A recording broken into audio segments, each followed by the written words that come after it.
Welcome to Introduction to Cybersecurity by Paul Richards. In this video, you're going to learn what cybersecurity is and why it's important to everyone, or it should be important to everyone. And we're going to cover some important cybersecurity terminology.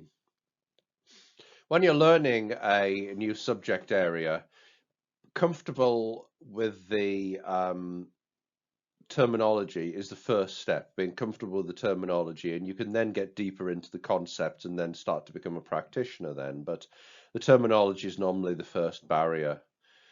So I'm going to help you to appreciate the possible consequences of a lack of cybersecurity, cover the cybersecurity concepts at an introductory level, and then know some ways in which cybersecurity can be improved or facilitated.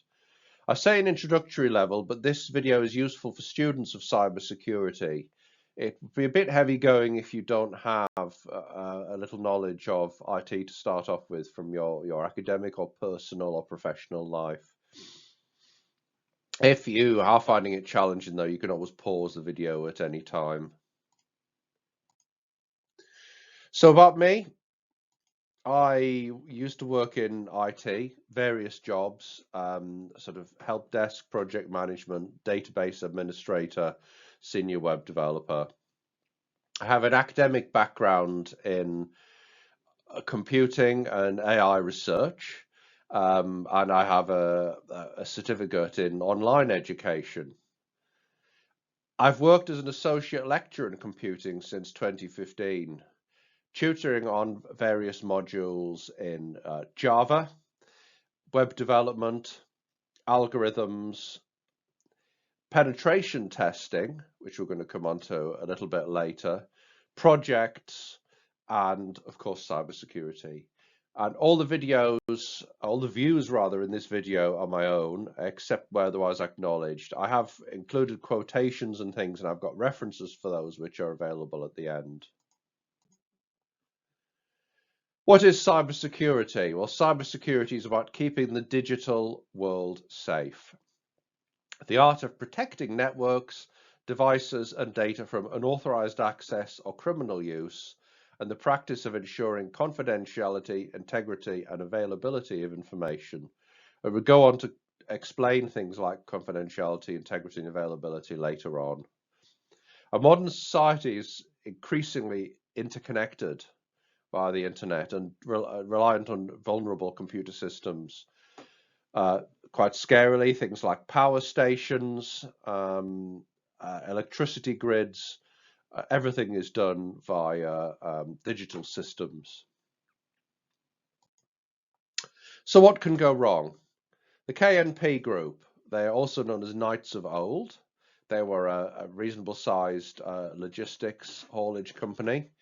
They suffered a cyber attack in 2023, and it was so severe it was largely responsible for the company becoming insolvent and going into administration, unfortunately, with the loss of 730 jobs. It was a ransomware attack that affected the company, and it crippled important systems, caused loss of availability of financial information, and hampered their business processes. Ransomware is a type of malware which prevents you from accessing your device and the data stored on it, usually by encrypting your files. A criminal group will then demand a ransom in exchange for decryption. I will explain these terms now. But before, we'll have a look at another ransomware attack, or we'll discuss another ransomware attack, which affected Dusseldorf University Hospital in Germany in 2020. 30 servers were encrypted. So in a ransomware attack, attackers will encrypt the data so it's unusable for anyone who doesn't have the key to decrypt it. Normal data is what we call plain text. It's usable by the human. It's then encrypted or encoded via a code or cipher into encrypted text, or known as ciphertext, and it has to be decrypted in order to be used again. So until it's decrypted, it's useless. It looks, you might say random. It's not random, but it's unusable. And these attackers will then demand a ransom in the form of Bitcoin. So it's a form of criminal extortion. Of course, the nasty part of it is even if you pay the Bitcoin, there's no guarantee they'll give you the key anyway, so you might not get your data back. Or if you do, you can guarantee that, say, in a month's time, they'll hit you again. They'll try and break in, encrypt your data again, and repeat the extortion. Once they know they're onto a good thing, they'll keep doing it.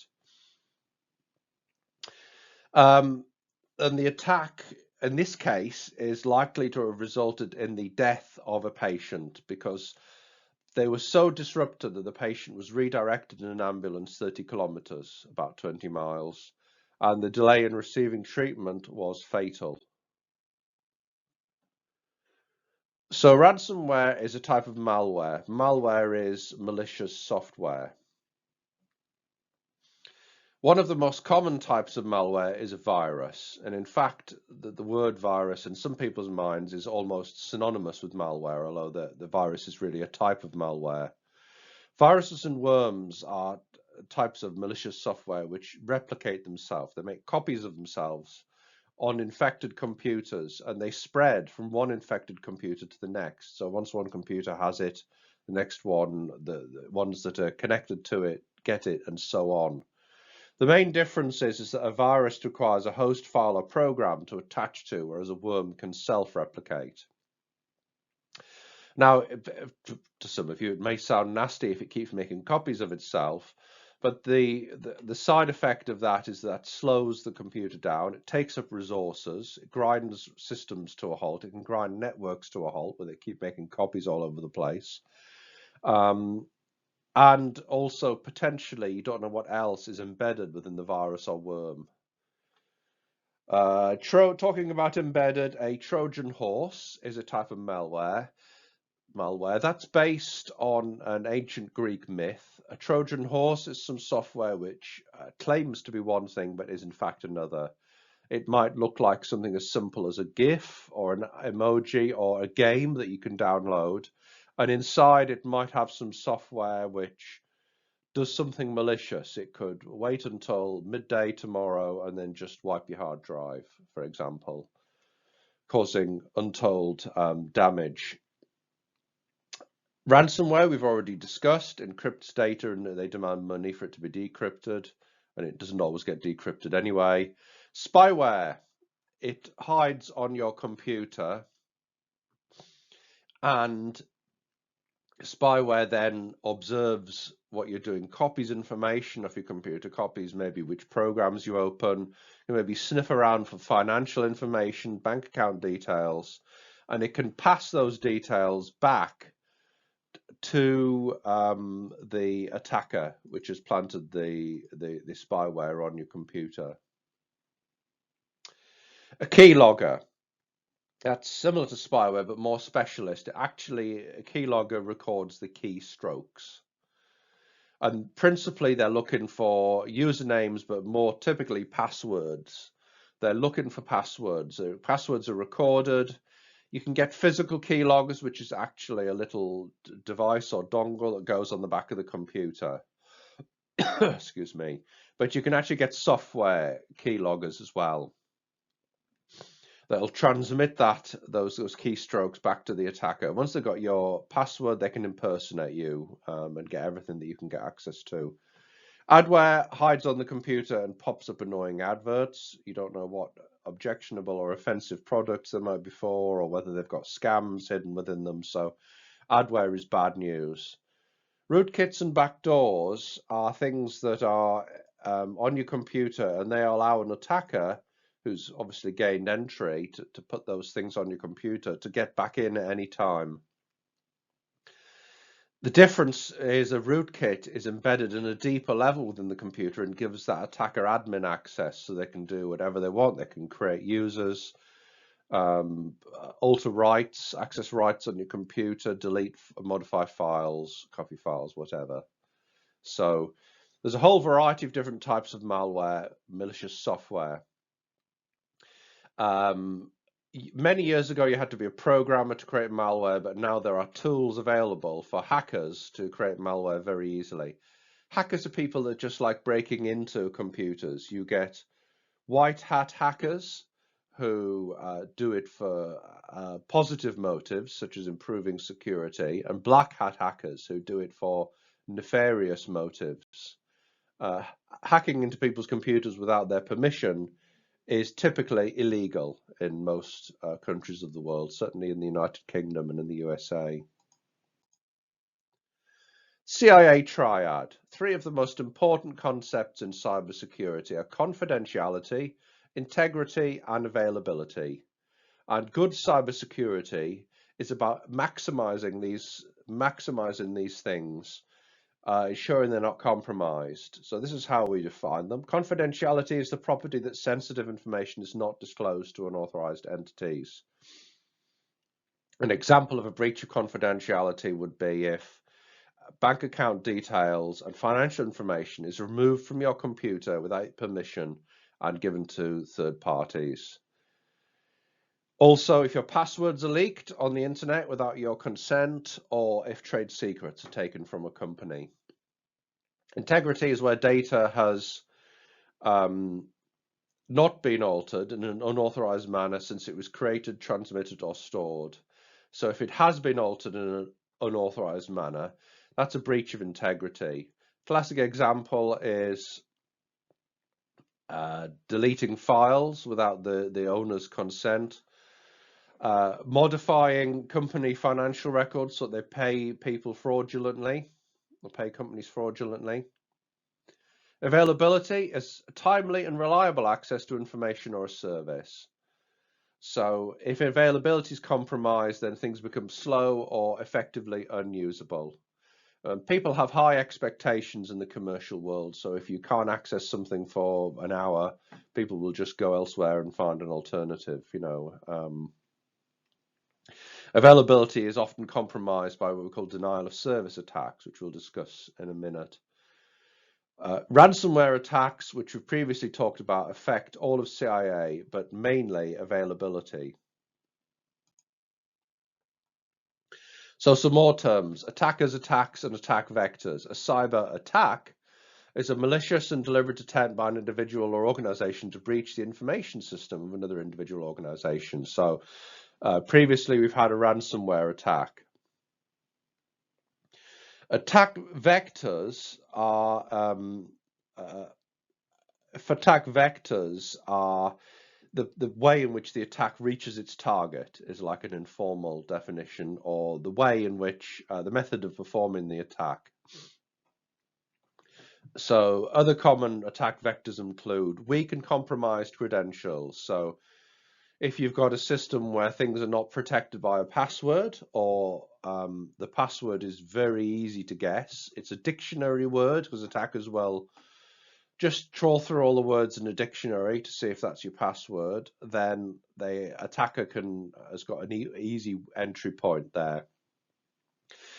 There's lists that you can get on the internet of common passwords, and it's amazing what percentage of information systems in the world use simple passwords like password 01, as if putting 01 on the end of it makes it much more secure. Makes it a little bit secure, but it's still not secure enough. Insider threats, that's where somebody within the organization is malicious. We'll talk about that in a bit. Unpatched vulnerabilities. That's where the company has not updated something. We'll talk a bit more about that in the future slide. No or weak encryption. Well, as we've already said, encryption is where your data is encoded, so it's not in a directly usable form. It's good practice to encrypt certain things, and if they aren't encrypted, if the data is stolen, then it can be very valuable, and you get websites where data is shared around. Passwords are sold over the internet, files with millions of passwords in them, from so-called data breaches. Misconfiguration, for example, where it's been set up so that everybody can access anything. There's no access controls, and again we'll go on to discuss that in a bit. And phishing and other social engineering techniques, which again we'll talk about. That's where people are tricked into giving up information or allowing access that they otherwise wouldn't allow. So the attack vectors are the ways of performing an attack, and there's quite a lot of them. Some of them rely on technical ways. Most of them are technical, but some of them rely on the biggest weakness of a lot of information systems, which is people.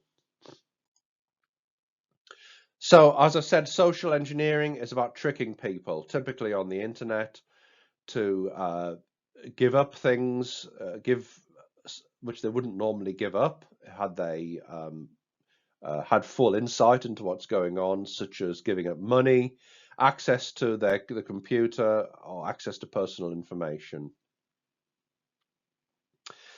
So if we start from the right-hand side, two common types of social engineering are quid pro quo and baiting.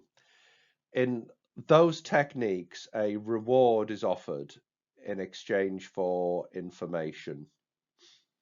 There are differences between these terms. If you're studying cybersecurity, you should the definitions in your course or in the literature referred to by your course should take priority over these. But generally speaking, baiting is where the reward is deferred or never delivered.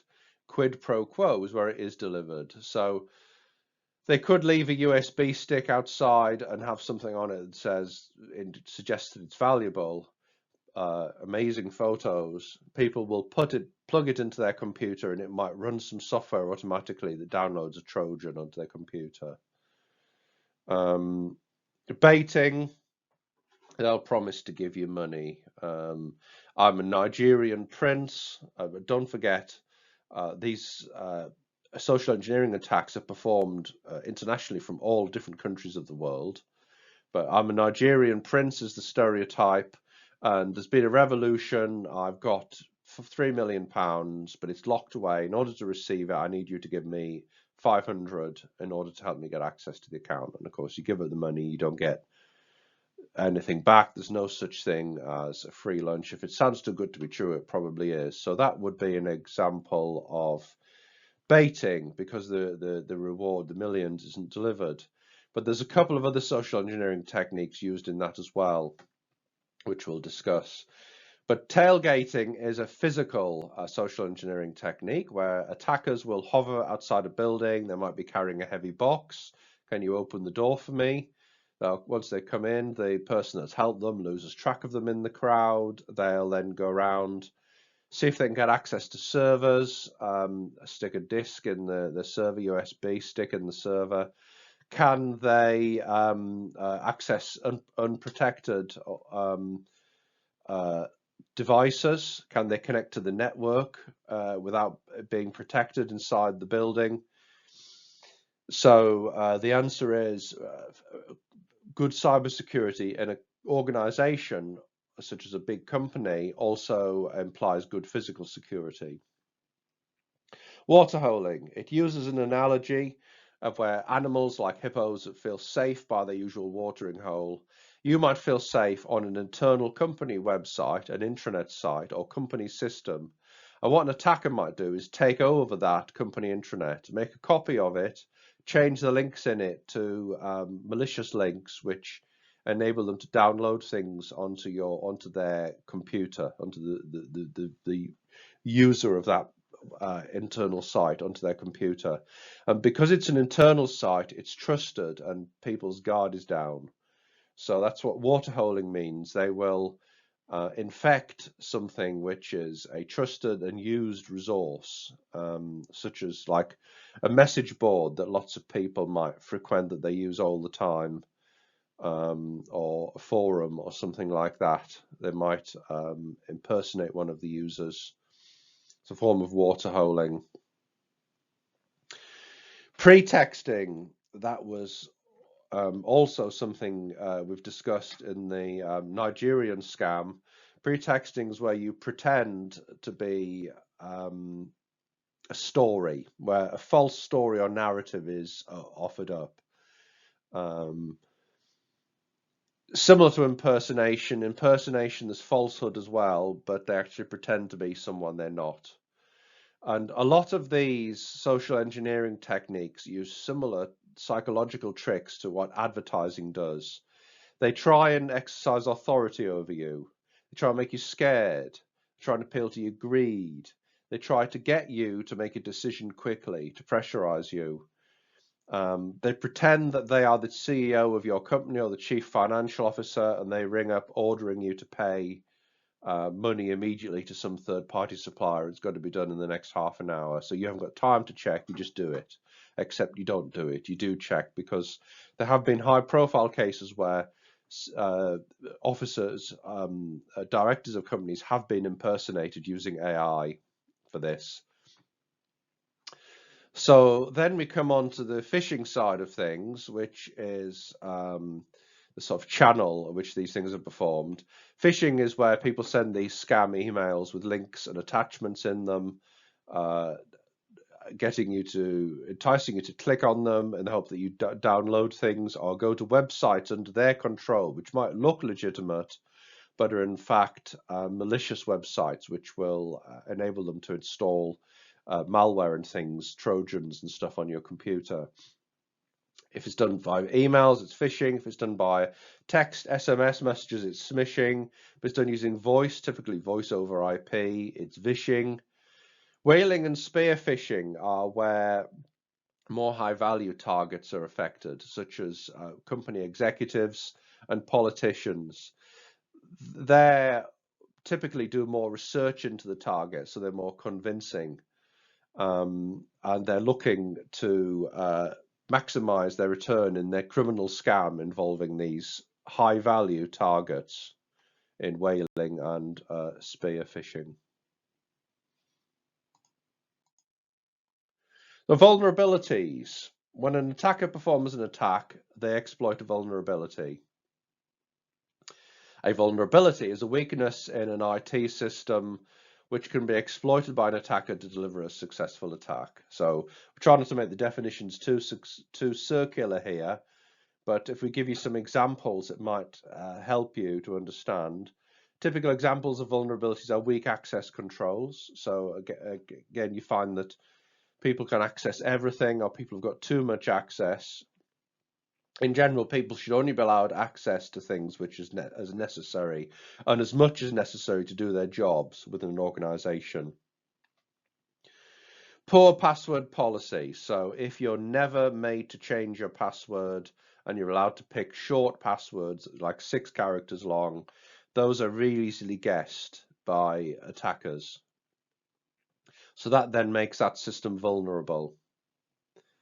The MITRE Corporation maintains a list of common vulnerabilities and exposures, CVE, at this address, https://cve.mitre.org. It's a public list of common vulnerabilities, each of which is allocated a unique number. A lot of them are technical vulnerabilities. There are weaknesses in systems, operating systems, and software that can be exploited. Weaknesses are found in these and they're reported and they're dealt with. But in the time, that period of that gap in time in between when they're reported and dealt with, they are what is called a 0-day vulnerability. That's the gap in between when the vulnerability has become reported to the vendor who is responsible for fixing it, and when the fix has actually been deployed. Fixes to vulnerabilities are issued via patches. You might get updates for Windows, for example, but in that window, everybody's vulnerable that's got that particular system, that version of Windows or that software. And because these vulnerabilities are public, attackers can go out searching for people that have these systems in order to exploit them. Assets and threats. An asset is an item of value to stakeholders. A stakeholder is anybody that gets any value out of a system, really. An asset might be tangible, e.g. hardware, firmware, computing, networks, or intangible, such as humans, data, information, software, capability, function, service, intellectual property, reputation, etc. Often, reputation is the most valuable and easily damaged asset because once reputation is lost, it is very hard to regain it. Popular companies that you've heard of are able to charge a premium for their service because they have a reputation for reliable delivery and for a certain level of quality. And once their reputation is tarnished, it is hard to regain. A cyber threat, also known as a cybersecurity threat, is a malicious act that seeks to damage data, steal data, or disrupt digital life. And a classic example of that would be denial of service. So that's where attacker floods the victim system with requests, tying up resources on that system to the point where it becomes largely unusable. So they might go to a web server and request a web page. But you or I might go to the web page, you might request it once. If it's slow, we might press F5 to refresh and request it again, or a third time. They'll request the page 10,000 times in a minute, and they don't really want it 10,000 times over. They're doing that for vexatious, malicious purposes, so that the resources on the server are overwhelmed. It runs out of memory and processing power and bandwidth. And that server then becomes unusable for everyone. And this is done for malicious reasons. There's various reasons why these are done. More insidious version is a distributed denial of service. That's where, well, in denial of service, you have one attacker that is performing that DOS, denial of service attack. In distributed denial of service, it might look like you have 500,000 attackers. And in reality, they're what we call botnets. They are these 500,000 computers have been infected by malware that is some sort of Trojan that is performing that denial of service on behalf of the attacker. And that's even more insidious because even more dangerous because it's very hard to pinpoint the source because it's not a single source. So in general, threats can damage assets, and there's ways that you can mitigate or minimize the harm and risk of this, which we'll come on to shortly. Threats. An advanced persistent threat is a covert cyber attack on a computer network where the attacker gains and maintains unauthorized access to the targeted network and maintains undetected for a significant period. So they're looking for high value targets, lots of money, influential people, trade secrets that are very valuable. They're in there for some time. They're clever attackers that maybe work in teams. They may be backed by states, for example, North Korea. Examples are the attacks perpetrated by Beagle Boys who steal money from banks. They've attempted to steal billions, nearly done so, and definitely stolen many millions. So, as I said, they are high value targets, so a significant amount of resources are put into these APTs. Organizations are also vulnerable to insider threats, since that's where somebody within the organization does something wrong themselves. They may steal data, they may breach confidentiality, they may damage data, they may commit a fraud. And they are particularly dangerous because people on the inside are trusted and they can bypass security controls. We're going to come on to some security controls shortly. An example, as per the FBI article, is Christopher Dobbins, who was fired from his job but used a secret account to delete and damage data used in the shipment of personal protective equipment, which was vital during COVID. So why would you do that? Some people are just malicious. They are sometimes people who are passed over for promotion. They've got a resentment within them about something. Sometimes it's just greed. It's done for money. I used to work in a company, and many years ago it was an admin position, and we had a huge sales order for stuff that had to be made up specially within the company, and it was a lot of work for us to fulfill the sales order. And after like a week, the sales department came back and said, cancel it. It's not a genuine sales order. It was put on the system as a prank by somebody who had been fired. So they'd be given notice of dismissal. In that notice period, they placed a huge sales order that wasn't genuine in an attempt to have the company waste its resources, just out of spite, really. Obviously, only a small minority of people will do these, sometimes people with psychological problems or behavior problems. But if you employ thousands of people, it only takes one to do a lot of damage. So remember we mentioned advanced persistent threats. Well, a lot of these attacks follow a sort of a life cycle or a chain of progress, if you like, and there's several different theoretical frameworks for how you look at the different stages in an attack. One of the more popular ones is Lockheed Martin's cyber kill chain. This is a 7-stage model which models the way in which an attack, such as an advanced persistent threat, may be perpetrated.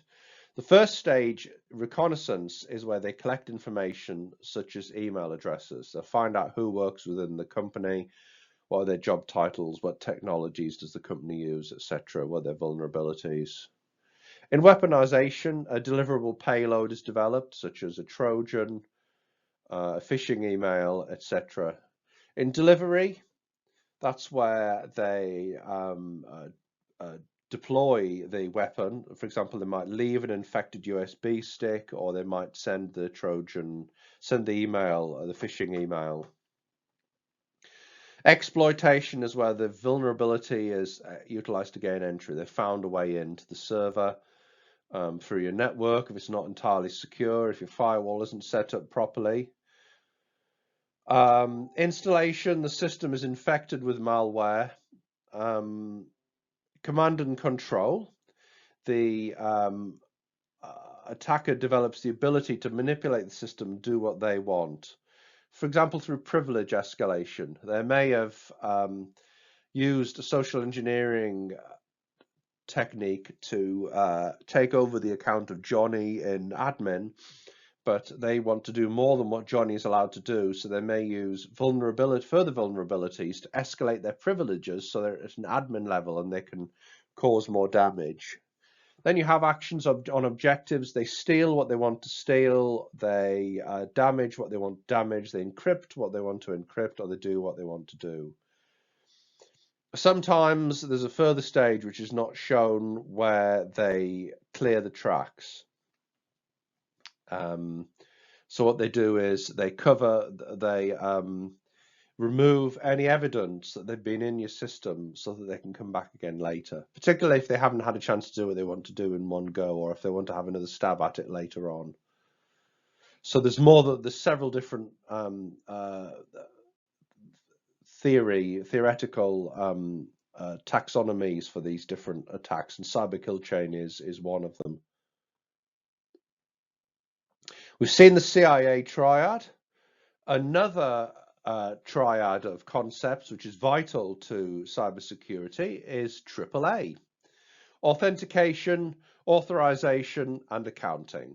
And these are important concepts, and when these three are maximized, then the system is normally pretty secure. Authentication, verifying the identity of a user, process, or device, typically is a prerequisite for granting access to resources.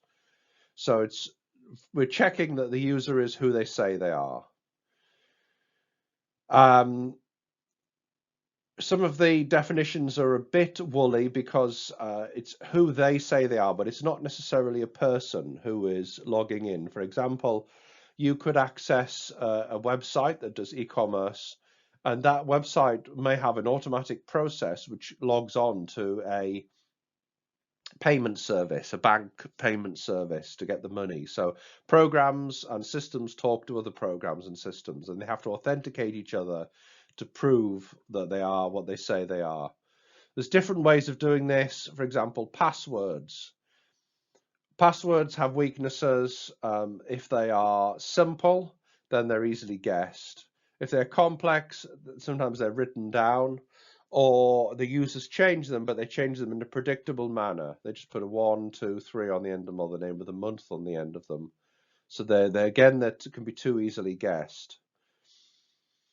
So another way around that is to use two-factor authentication. Multi-factor authentication is where there's more than one factor. And factors are things like something you have, such as a physical token or a card reader, something that you are, such as a password, or something that you have. We've covered something that you have, which is the card reader. Something that you are could be the fingerprint or the eye print. Something that you know is the password. So these are different factors. And in two-factor authentication, it asks for two factors in order to get in. Even stronger than that would be multi-factor. So you could have 3 or more factors, which is not common. A classic example of that is you have to put in a password, but then you also have to have an email to check it's you, or a text message. It's inconvenient, but it makes the systems more secure. Accounting or accountability. I prefer the term accountability because accounting I find misleading.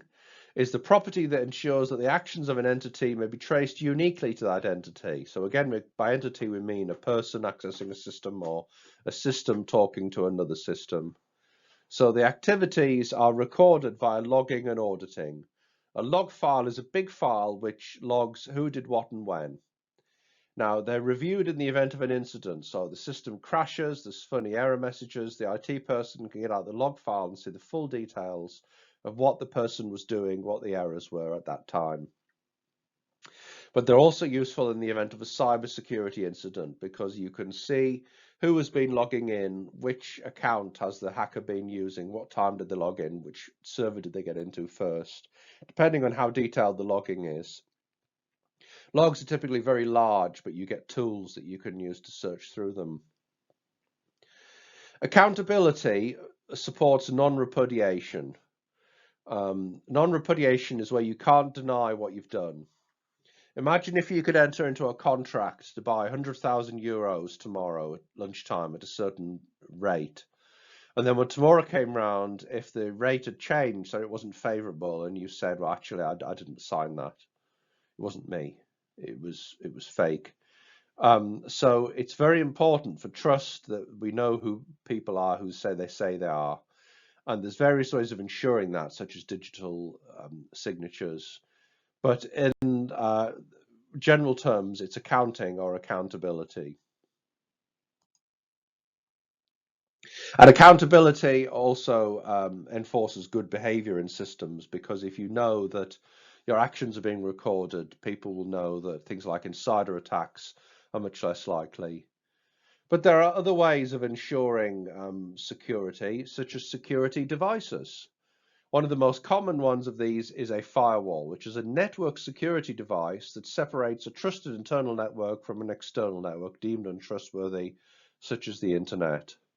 Regulates incoming and outgoing network traffic based on rules. Now, a network is where you have several computers physically connected together, typically via radio waves, such as in the Wi-Fi, or cables, or via the internet, which ultimately relies on cables. They send messages to each other using protocols, which are methods of sending messages, such as TCP/IP, and these are done using virtual ports, which are numbers where the computers will send one message from one computer to the other using a port, such as port 80 is HTTP. Well, firewalls will facilitate security and access control by blocking access to ports based on certain rules. So they can block access from certain sources, block all access from this sort of source, block access from X computer to Y computer, X network to Y network, because they can control who can access what. More sophisticated than firewalls are IDPS, intrusion detection and intrusion prevention systems. They can be both, but singularly, intrusion detection systems aim to detect intrusions and security breaches, whereas intrusion prevention systems don't just do the detection, they actually prevent these breaches. They can kick the attackers out. SIEM, Security Information and Event Management Technology, that supports threat detection, compliance, security incident management through the connection analysis of security events and other data. So IDPS and SIEM rely on analysis. IDPS analyzes traffic, so it uses built-in rules and sometimes AI techniques. It learns what an incident is, and it applies that knowledge to prevent and warn about incidents in the future. So IPS will monitor traffic, and traffic is the data going backwards and forwards from the computers on the network.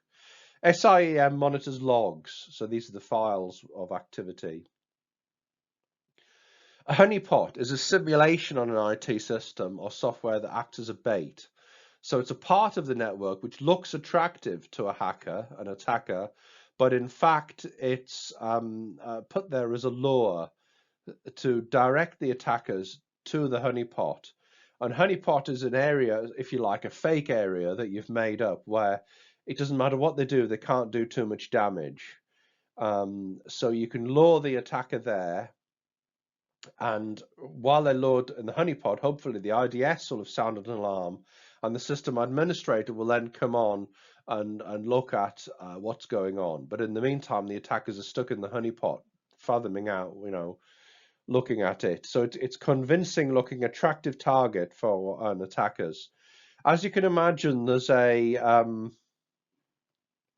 compromise here because it has to look convincing, otherwise it's not effective, because attackers can be clever and they'll soon spot an obviously fake honeypot.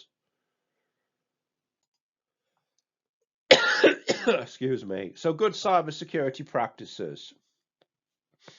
Don't be too put off by this diagram. There are lots of good cybersecurity practices. We've hinted at several of them already, but we're going to cover some more now. And we'll start off on the right-hand side with encryption. Encryption, as I said, that's when data is encoded.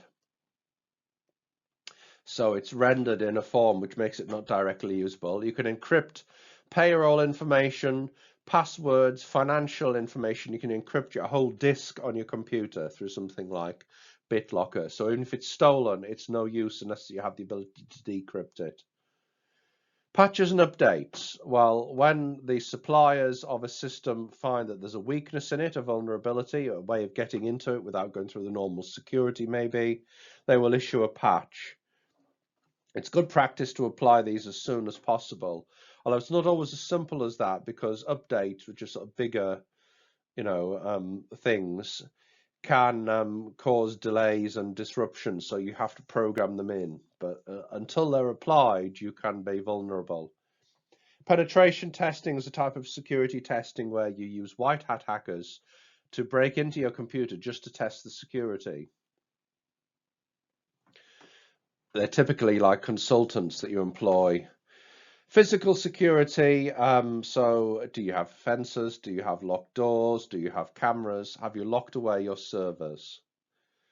Database security, so on a database, perhaps an SQL database, have you made sure that there are access permissions, there are proper passwords being used, and data is perhaps encrypted. Certainly passwords should be encrypted. And there's other techniques called hashing and salting, which you can use for passwords. Secure applications. So that's making sure that when a programmer designs and builds a program or a web application, maybe, they make them secure. There's various secure coding techniques, such as obfuscation. And there are some that are more specific to web applications, and they can help to prevent certain attacks, such as SQL injection attacks. If you have a poorly built website, then where you have an input, you have a box where it says put your name, People can embed commands in those, and these are little bits of tiny programs which can then be executed on the web server without the system owner intending them to be, and they can help the attacker to get a backdoor into the system, revealing information or enable them to get access to the server. So by having secure coding techniques such as input validation, prepared statements, a programmer can make these security breaches less likely. And security is now built into most network security jobs and programming jobs. Logging is very important. Record who does what and when. Access controls. But people, as I've said before, should only have access to the minimum they're required to do their job. Salma, an account, may be trusted, but how do you know that her system hasn't been hacked and then the hacker can access everything that Salma can access? And you don't know how much damage that could be. So if you minimize people's access, you minimize the damage that can be done by a breach. These are technical issues, a lot of them, but there are very much people-centered ones, such as training your users on how to spot phishing techniques, training them on to not let people through the doors, stop tailgating, strange people. Password policies, making sure that they change their passwords, use long passwords, complex passwords. Again, as I said, you've got to manage this carefully because it's a trade-off, because sometimes if people are forced to have long passwords, they just write them down and that's a security breach. Backup, policies about backup. Key systems should be backed up. You should only leave as much data not backed up on your system as you're prepared to lose. So if you back things up once a day, can you afford to lose a day's worth of data? Often a company can't. Network security. You can use things like firewalls on your network. You can have not just firewalls at the boundary of your network. On the internet, you can have firewalls within the network. Routers, to some extent, can perform a security function. That's another networking device. You can segment your network so that traffic from one part of the network to another is limited. And that helps to compartmentalize things, and it helps to administer the network in general and control it, but it can also help with security. You can get security devices such as antivirus, anti-malware, personal firewalls such as Windows Defender, and firewalls used on other operating systems as well. Endpoints are just the computers that are used within the system. If you have servers, that's the big computers that do all the big jobs in the IT back end, then hardening is important. When you buy a server, make sure that it's been hardened. By hardening, we mean remove things on it that come out of the box that are not required. Make sure that you don't leave user accounts on that are not used. Don't leave services and programs running that are not needed. Don't leave ports open that you don't need open, because that just increases the footprint, increases the number of things that an attacker can use to get in. I used to work for a company many years ago, a software company, and we left a guest account. The server came with an account built in called guest, which is a really silly idea because you shouldn't enable people to have access via an account called guest. It removes the accountability. And what happened was some hacker guessed the password to it, got in through the guest account, and then started using us as a basis for sending spam emails, and they'd sent millions of them, and it caused untold problems. So servers should be hardened, personal computers should be hardened, remove unused software, remove things that communication channels that are not required.